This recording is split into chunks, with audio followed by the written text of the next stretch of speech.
യാക്കോബ് 4:10. താഴ്ന്ന് ഇരിക്കുന്നത് നമ്മളെ സംബന്ധിച്ച് അല്പം ബുദ്ധിമുട്ട് അനുഭവമാണ്. അല്പം താഴ്ന്നു നിൽക്കാം. നമുക്ക് ഉയരുന്നതിനുള്ള വഴി അതാണെന്ന് സ്വർഗം വചനത്തിലൂടെ ഓർമ്മിപ്പിക്കുക. യാക്കോബ് 4:10. താഴ്മയുള്ളവരായിരിക്കുവിൻ, അവൻ നിന്നെ ഉയർത്തിക്കൊള്ളും. ഉയർച്ചയിലേക്ക് പോകാനുള്ള വഴി താഴുകയാണ് എന്നത് സ്നേഹമുള്ളവരെ സുവിശേഷം പഠിപ്പിക്കുന്ന ഒരു മനോഹരമായ ചിന്തയാണ്. യാക്കോബ് പഠിപ്പിക്കുകയാണ്, താഴ്ന്നിരുന്നാൽ നീ ഉയരുക തന്നെ ചെയ്യും.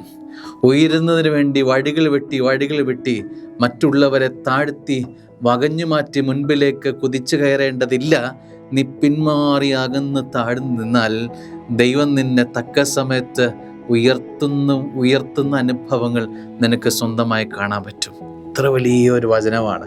താഴ്ന്നിരിക്കുക, ഭൂമിയോളം താഴുക, തക്ക സമയത്ത് അവൻ നിന്നെ ഉയർത്തും. ആമേൻ.